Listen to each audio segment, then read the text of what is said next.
the Mestiachala River Valley. In the cold light of the overcast morning, its greenery was almost overwhelming. It is located between Mestia, a small settlement of less than 2,000 people, the administrative center of Svaneti region, and the Chalaati Glacier, hidden among the rugged slopes of the South Caucasus mountain range, descending in the stony basin carved by water and erosion. The height of the Chalaadi Glacier tongue is 1,850 meters above sea level. It is the only glacier that cuts through the forest and descends through the picturesque basin between the peaks of Ushguli range, which climb to a height of over 4,000 meters above sea level. Looking at the surrounding slopes, you can easily see the bare raw scars cutting through the soft carpet of green mantle, stretching several hundred meters down towards the deep bottom of the basin. A reminder that geological activity is common here, and when planning a trek, you need to be vigilant and watch out for active landslides. In 2019, on the way to the Chalaadi Glacier, a mud and rock avalanche occurred which washed away a wooden bar standing by the parking lot and some cars. So then let this seemingly fairy tale landscape cloud your vigilance. Amidst the patchwork of dark green fir trees and light green grass, I had found the perfect place to spend the night the previous evening. Given the proximity of the increasingly busy road, which is the result of two factors. First, the fact that the Chalaadi is the closest glacier to Mestia, and second, the 50 megawatts hydroelectric power plant being built as its feet. The subject of huge protests by the local community, this place turned out to be exceptionally quiet and deserted. Hence, undisturbed, I focused on preparing breakfast and perfecting my plan for the day. Let me return for a moment to the subject of the construction of these hydroelectric power plants. As I delved deeper, I was convinced that my feelings of what I found at the foot of the glacier the previous evening was not an isolated one. The protesters against the construction strongly emphasized their concerns about the negative impact on the local fauna and flora, which will affect tourism, which focuses precisely on the untouched nature of this region. To complete the picture, when we add the voices that this devastation of the area will not serve the wider community at all, but the interest of a rather narrow group of people, the misunderstanding of this whole situation only deepens. However, let's leave politics aside and return to my trip. I had not many activities planned for this day, but that was the intention from the beginning, to finally rest. As usual, the overnight stay was planned by picking a point on the map with no potential overnight stay beyond Ushguli, and I had about 70 kilometers to this place, so next to nothing. Earlier, I had planned to drive up to a waterfall located in the area, drive through Ushguli, and that's it. Find a beautiful secluded place in the early afternoon and simply focus on doing nothing. I set off again at 8:30. I have to admit that it is enough to go to bed earlier to get up earlier. This is a very simple rule which has been disrupted by civilization. In this respect, expeditions are a bit of a return to the roots and a person begins to function closer to the biological clock of nature. I like that about these trips. The waterfall I was heading to was located near the town of Zhabeshi, almost exactly 30 kilometers from the place I stayed. In the meantime, the weather deteriorated slightly. The sky had been covered with clouds since morning, but now it started to drizzle. The village of Zhabeshi itself is one of hundreds of such settlements that you can encounter while traveling through the Svaneti region. It has a rich heritage dating back to the Middle Ages. It is located along the Shkhara River and is part of the defensive and religious history of the region. Set in the breathtaking mountainous landscape of Svaneti, Zhabeshi is also a starting point for exploring iconic sites, such as the aforementioned Mestia and the Mulaki community highlands.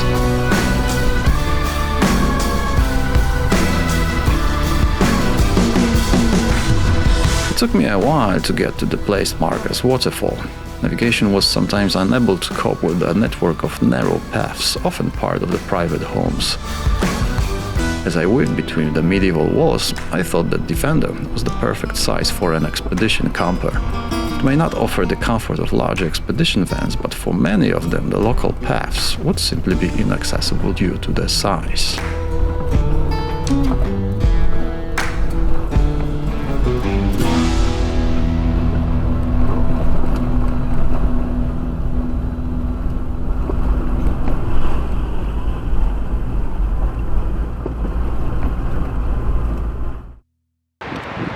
Having parked in a clearing near the waterfall, I came across a campsite of sorts.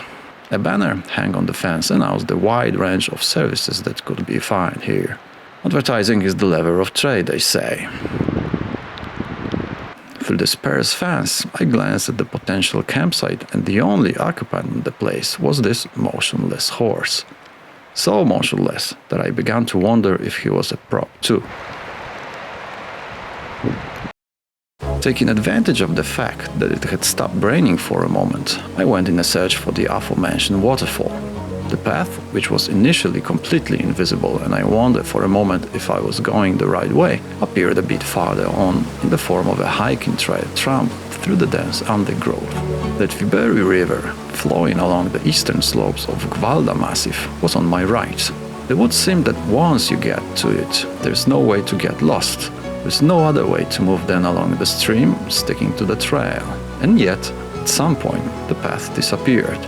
According to the map, the waterfall should be over a kilometer upstream, but looking at the area from a bird's eye view, I didn't really see any way to get there. I was not prepared to go through the thicket of Caucasus forests, and even less to walk on wet rocks, so I decided to focus on nature. The rushing mountain stream is a true symphony of nature. The water, churning around stones, constantly changes its shape, creating new patterns and sounds that fill the silence of the mountains. It is a constant dynamic spectacle that fascinates and attracts with its raw beauty. Mountains and mountain streams live in a complete symbiosis. The beauty of one is intensified by the other and vice versa. And the effect of this stormy harmony is reflected in such views. After less than half an hour of walking, I decided to turn around and move on. If you were to go here on purpose, in my opinion, it's not worth it. But maybe you have a different opinion. The further route runs along road number 7 to the east. For the vast majority of time, it's concrete and its surface is fine. It crosses several charming villages with traditional buildings and numerous houses remembering ancient times, and also the times in which they were inhabited. There are relatively few villages, so if you like having some coffee, don't be picky. Although I didn't manage to get some cake, I still greet the lady from the roadside palm, in case she's watching. As you get closer to Ushguli, the road changes its character. The concrete disappears, but the ongoing works on a considerable length indicate that it will soon become crowded too. Until recently, car rental companies banned travel on this road and issued fines to those who broke the ban. But it looks like when the access to Ushguli is civilized, it will disappear organically and tourists will flock to this distant settlement. By the way, the river on the right is Nguri, the same one on which the hydroelectric power plant I'll show you in episode 2 was built. And I was talking about getting here, to Ushguli. Ushguli is one of the most extraordinary places on the map of Georgia and the Caucasus, and at the same time, one of the highest permanently inhabited settlements in Europe, situated at an altitude of about 2,100–2,200 meters above sea level.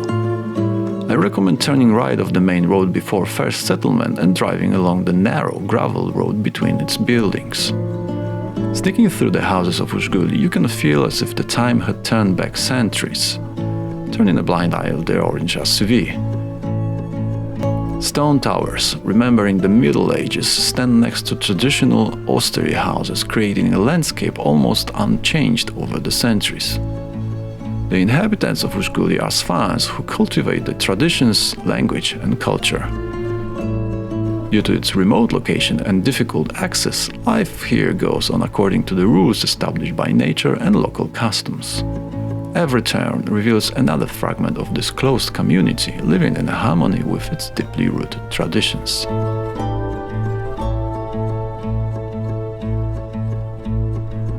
If you would like to feel the atmosphere of this place more, I invite you to ride with me in the second part of the Immersive Georgia series, necessarily in VR goggles.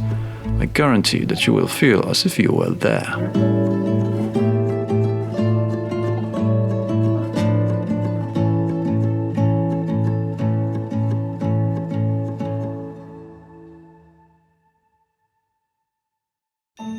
Ushguli lies at the end of the Tviberi Valley in the Svaneti region, surrounded by majestic peaks, including the highest peak in Georgia, Shkhara, emerging between two hills of only 3,200 meters.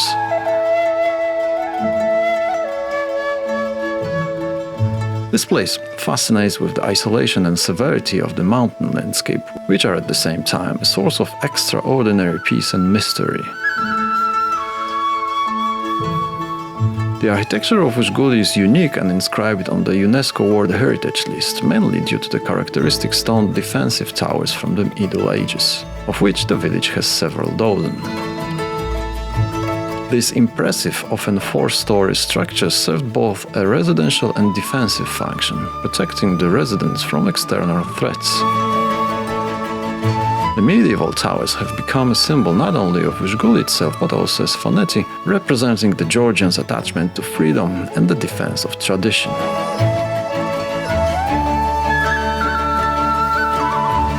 The inhabitants are engaged in agriculture, livestock breeding and handicrafts, as well as caring for the heritage of the ancestors. The village is known for its deep religiosity. Ushguli is home to several historic churches, such as the 9th century Lamari Church, which is a sacred place for the inhabitants.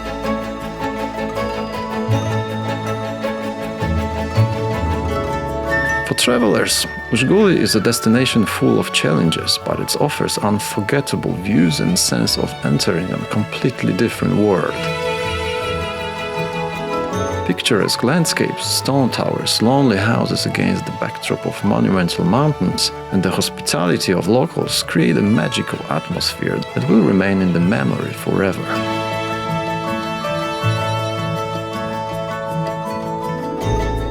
The road to the east finally resembles the trails I used to travel during my trips. Its character is a kind of a guarantee that we have left the tourist conveyor belt behind and gives hope of finding a place to spend the night in the conditions I have experienced almost a decade ago.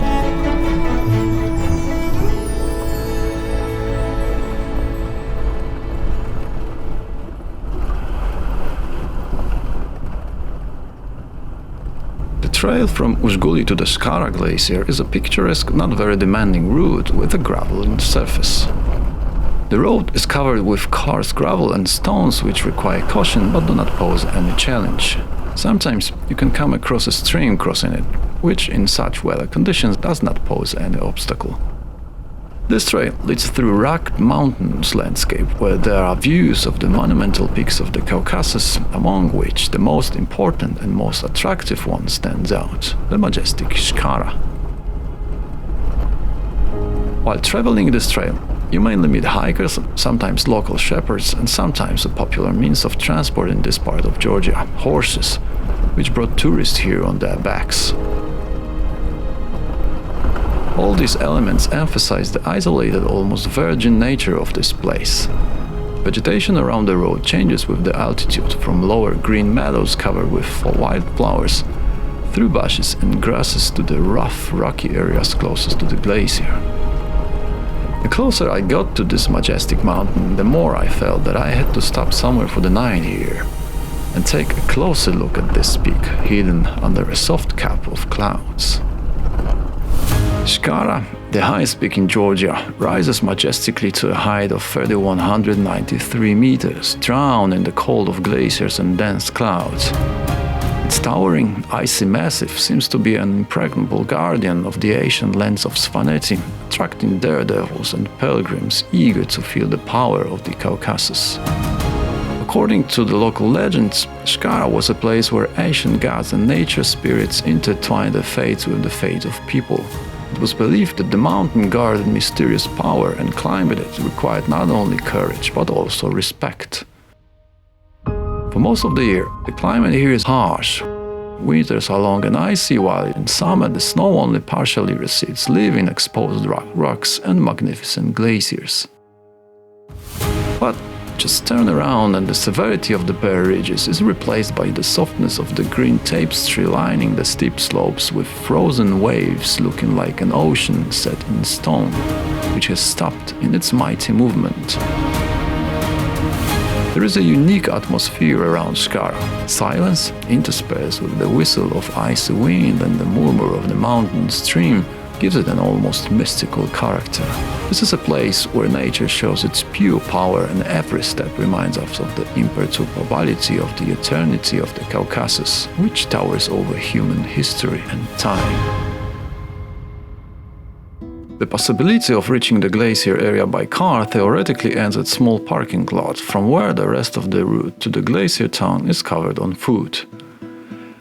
The trail leading from the parking lot looked as if it was also used by off-road vehicles. There was no entry ban on the entrance, so I started to wonder if it would be possible to go farther. Often, at such moments, I use a drone to check the area, which I decided to do here as well.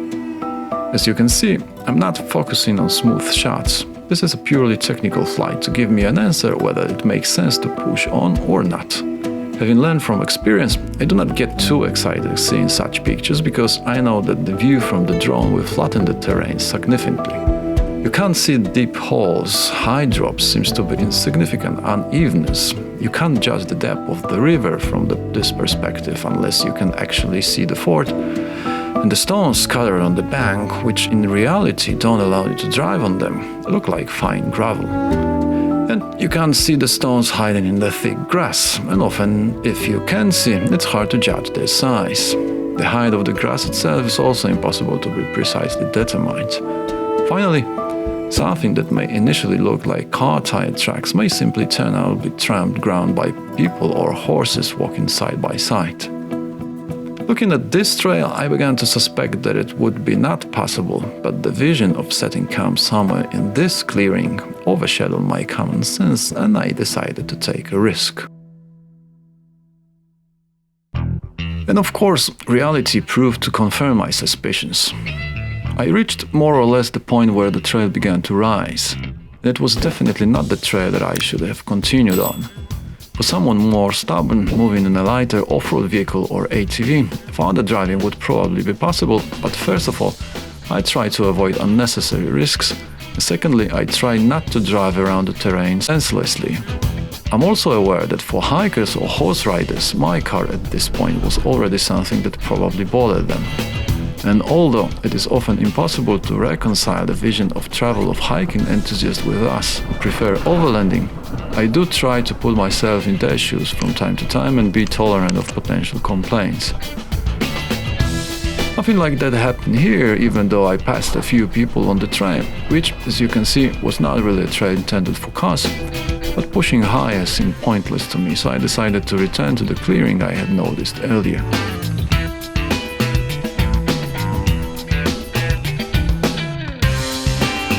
It was a place where someone had already spent the night on. I don't know if they had parked a car here too, or if they had just pitched a tent, but I could see a fireplace indicating the presence of tourists and stones surrounded by people. The terrain itself was not very level, and I need to level the car as much as possible for sleeping comfort, so I had to correct the positioning, and after a short while, I was ready for blissful laziness.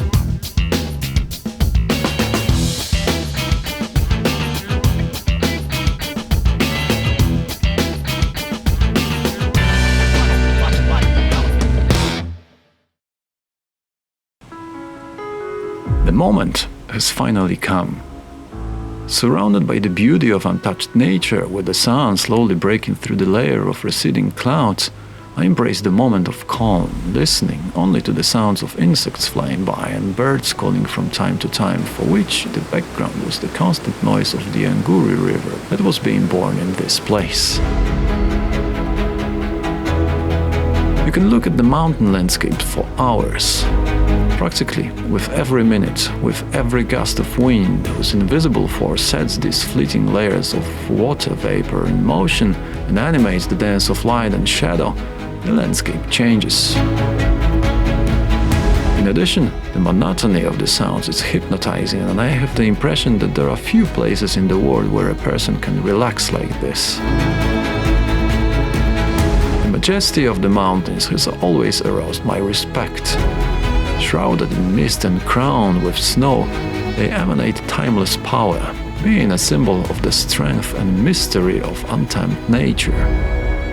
I will leave you alone with these views because words seem unnecessary here.